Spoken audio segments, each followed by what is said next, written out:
On a tous un épisode de dessin animé qui nous a marqué. Généralement, c'est ceux qui nous ont fait éclater en sanglots à peine rentrés d'une dure journée d'école. Car les dessins animés sont loin d'être abrutissants. Ils savent faire passer des messages et des émotions très puissantes, miroirs des tragédies qu'ont vécues les auteurs. On ne parlera ici que des épisodes vus à la télé, donc pas de Roi Lion, Bambi ou Dumbo. Sortez les mouchoirs, c'est parti pour une plongée nostalgique dans ces épisodes de dessins animés qui vous ont peut-être déjà fait pleurer.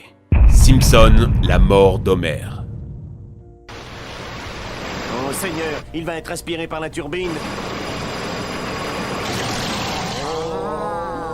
Vous vous en doutez, tuer un personnage aussi important, c'est trop gros pour être vrai. La suite pourtant va vous étonner. Homer n'est pas réellement mort. En fait, il avait juste acheté un mannequin en plastique pour ne pas bosser le samedi. Vous faites croire que vous êtes malade pour rater un cours de maths et jouer à Fortnite ? Lui simule sa propre mort pour boire des bières dans son hamac. C'est en tombant dans sa tombe qu'il fera la rencontre de sa mère. Oui, Homer a bel et bien une maman. Elle n'était pas morte il y a 27 ans, comme son père le lui avait dit. Après des retrouvailles touchantes avec une Mamie Simpson qui rattrape le temps perdu avec ses petits-enfants, on commence à se poser des questions. Où était-elle pendant toutes ces années ? Pourquoi esquive-t-elle la police ? On apprend que dans sa vie de jeune maman, elle avait infiltré un laboratoire de Monsieur Burns dont le but était de créer des armes bactériologiques. En s'enfuyant, elle renversera Monsieur Burns, le laissant pour mort sur le trottoir. Prise de bonté, elle essaiera d'aider le vieil homme qui, dans sa cruauté habituelle, la dénoncera à la police. Elle dut alors, pour les protéger, abandonner son fils et sa famille. Elle fuira toute sa vie, vivra de petits boulots et essaiera plusieurs fois d'entrer en contact avec Homer, qui ne recevra jamais ses courriers. Vous avez quelque chose pour Homer Simpson ? Non. Oh, attendez, ça. Voilà ce qui arrive quand on file rien à son facteur pour Noël. Malheureusement, la vieille dame ne pourra pas profiter de sa famille très longtemps. La police la retrouve, elle doit s'enfuir loin de tout. S'ensuivront des adieux déchirants. Homer restera seul au milieu du désert. Il pense à cette mère avec qui il a si peu de souvenirs et qu'il ne risque de ne jamais revoir. Il est là, laissant les heures s'écrouler, la tête levée vers le ciel étoilé. Les animaux du bois de Katsu. Je ne sais pas ce que les années 80-90 avaient avec les animaux, mais c'était toujours traumatisant. Le roi dans le domaine, c'était les animaux du bois de Katsu.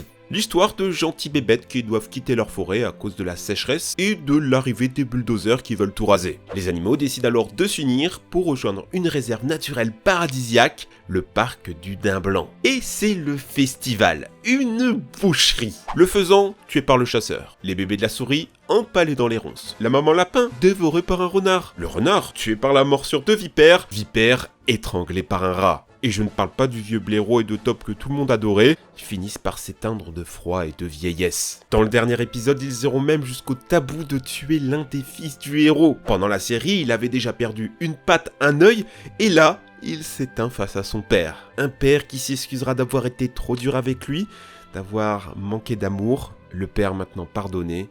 Le fils s'éteindra paisiblement. Ce truc, c'était Game of Thrones au pays des animaux. J'ai compté plus d'une vingtaine de morts. Tu peux pas t'attacher à un personnage, tu sais qu'il va mourir. Et toi, gamin, tu continues à regarder même si tu chiales à chaque épisode, parce qu'au fond, tu aimerais bien que ton animal favori arrive à la forêt du Blandin. Mais non. Moi, un de mes favoris, c'était le couple de vieux hérissons. Tous les animaux arrivent à traverser la route, mais le papy hérisson n'y arrive pas. En plein milieu, il est paralysé par la peur. La mamie aurait pu continuer son chemin, mais non, elle décide de rester aux côtés de son bien-aimé, se laissant mourir sous les roues d'une voiture. Je crois que quelques jours avant, ma mère m'avait fait regarder Une histoire sans fin, avec la mort d'Artax, qui est dans la même veine, hein. Je crois que ma mère voulait me tuer, en fait. Futurama, la mort d'un chien fidèle.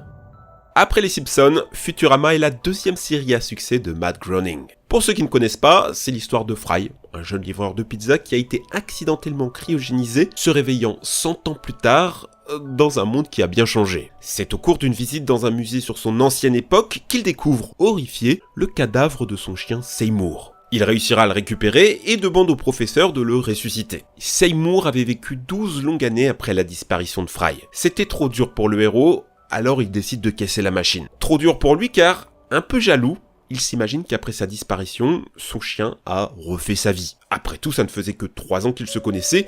En 12 ans, le chien a bien dû trouver un nouveau maître, et peu à peu oublier l'ancien. Fry en reste là. Mais nous, spectateurs, on assistera à ce qui s'est vraiment passé. Pendant 12 ans, Seymour a attendu devant la pizzeria où travaillait son maître. Tous les jours, seul et triste, il scrutait la rue en espérant voir revenir son maître adoré. Même après la fermeture de la pizzeria, il restera devant, finissant par s'endormir définitivement après 12 ans d'attente. La mort du chien est déchirante. Mais ce qui est encore pire, c'est que Fry, en cassant la machine, ne saura jamais ce que son chien a fait pour lui. Il ne saura jamais toute l'affection que son fidèle compagnon avait pour lui. Cette histoire est bien entendu une référence au chien Hachiko. On est en 1923 au Japon et tous les jours, à la même heure, un chien venait chercher son maître à la gare. Seulement cet homme est mort au travail et Hachiko ne l'a jamais compris. Tous les jours, le chien répétait son rituel, attendant patiemment son maître à la gare pendant 12 ans. 12 ans, comme Seymour, empaillé comme l'est aujourd'hui Hachiko au Musée national des sciences de Tokyo. Batman, le cœur de glace. Batman dans les années 90, c'était particulièrement sombre. Je me souviens enfant du malaise ressenti à la mort de Gueule d'Argile sous les yeux de sa femme, de la mort de Ace dans Justice League, ou de cette femme atteinte d'une maladie qui l'empêche de vieillir, contemplant dans un miroir déformé l'actrice qu'elle ne sera jamais.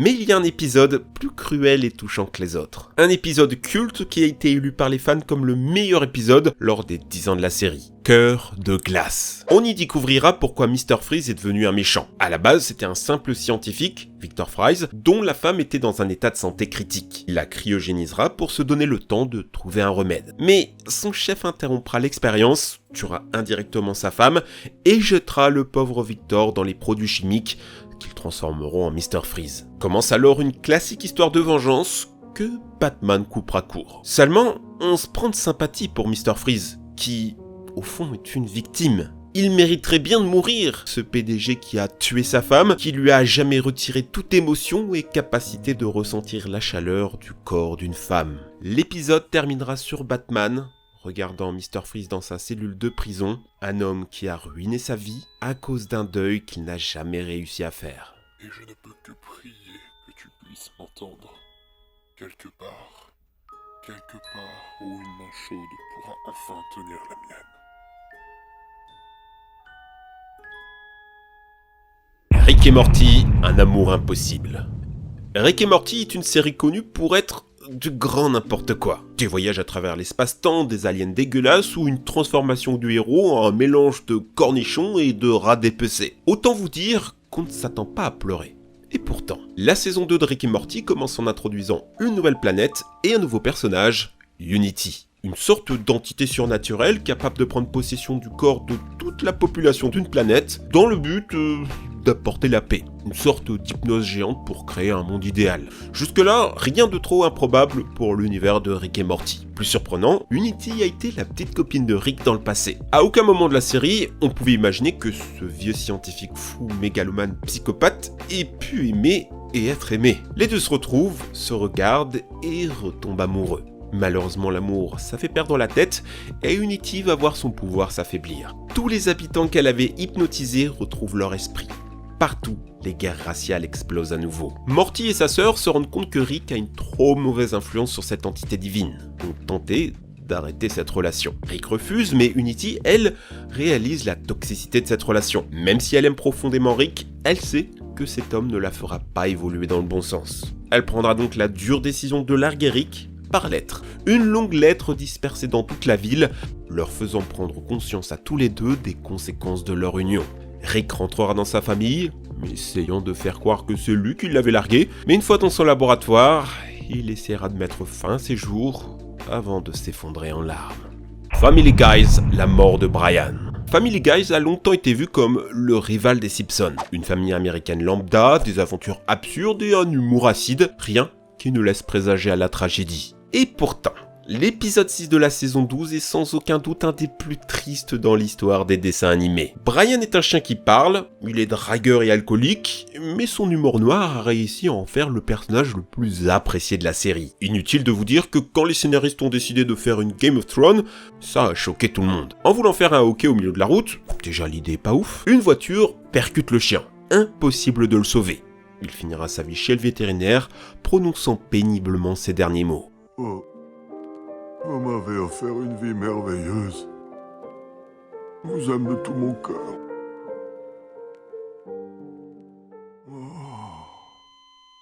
Ce moment a déchiré tout le monde, la famille Griffin comme les fans. Au point où il y a eu plusieurs pétitions pour demander au scénariste de le ressusciter. Assez cocasse quand on sait que l'épisode répond directement à ces mêmes fans. Les Griffins en effet voudront construire une machine à voyager dans le temps pour sauver le chien. Mais c'est malheureusement impossible. Pour combler le vide, le père décide d'adopter un nouveau chien, Vinny. Mais personne n'accepte la pauvre bête. Il ne remplacera jamais Brian. Un chien rejeté dont on apprendra que lui aussi a vécu un deuil, puisque son précédent maître est mort. La famille se rend compte que ce chien et eux ont beaucoup de points communs et finissent par l'accepter. La disparition d'un animal de compagnie est un motif qu'on retrouve dans beaucoup de dessins animés. Bob l'éponge qui perd Gary, l'éléphant qui meurt dans La famille de la jungle, les animaux de Rémi sans famille ou encore le chien des Flandres. C'était vraiment le genre de mort qui me rendait inconsolable. Steven Universe, le poids du deuil. Steven Universe est une série très populaire sur internet. L'histoire d'un jeune garçon mi-humain, mi-extraterrestre qui explore avec ses amis les ruines de civilisations anciennes, porteuses d'un lourd secret sur les origines de l'univers. Cette série est loin d'être enfantine, abordant des thèmes importants de psychologie. L'épisode qui cristallise le mieux ce que je viens de dire est dans la saison 1, les souvenirs de Rose. Rose était une quasi-déesse, reine de son monde. Mais c'était surtout la mère de Steven, le héros de la série. Elle s'est malheureusement sacrifiée pour lui donner naissance. Le héros de la série a grandi sans figure maternelle, élevé par les amis de sa mère. Et c'est justement eux qui accompagnent le héros dans cet épisode. En marchant sur les vestiges d'une ancienne bataille, Steven et ses amis découvrent le fourreau de l'épée de sa mère. Si cette trouvaille rappelle à Garnet le massacre qui a eu lieu, Pearl, elle, y verra une preuve de l'héroïsme de cette femme. Une admiration d'abord innocente, qui va bientôt devenir maladive au fur et à mesure que l'épisode avance. Et on comprend. Pearl, en fait, avait des sentiments pour la mère du héros. S'en suivront le déni, quand on découvrira de nouvelles informations sur Rose, puis la colère, quand Pearl finira par porter la faute de sa mort sur Steven, et enfin, la tristesse. Vous l'aurez compris, cet épisode est une métaphore des différentes phases du deuil. Et c'est seulement à la fin de cet épisode que Pearl arrivera à la dernière étape, l'acceptation. What would she think of me now? Well, I think you're pretty great.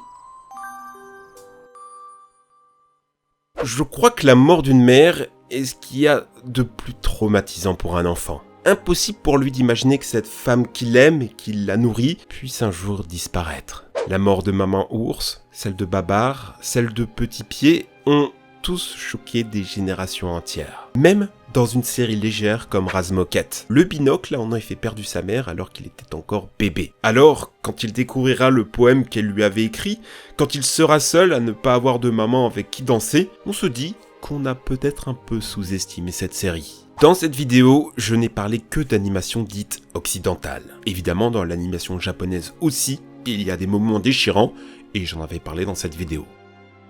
Est-ce que cette vidéo vous a rappelé des souvenirs? Est-ce qu'il y a d'autres épisodes qui vous ont rendu triste? N'hésitez pas à me le dire en commentaire, j'en likerai quelques-uns si vous arrivez vraiment à me faire ressentir l'émotion que vous avez vécue.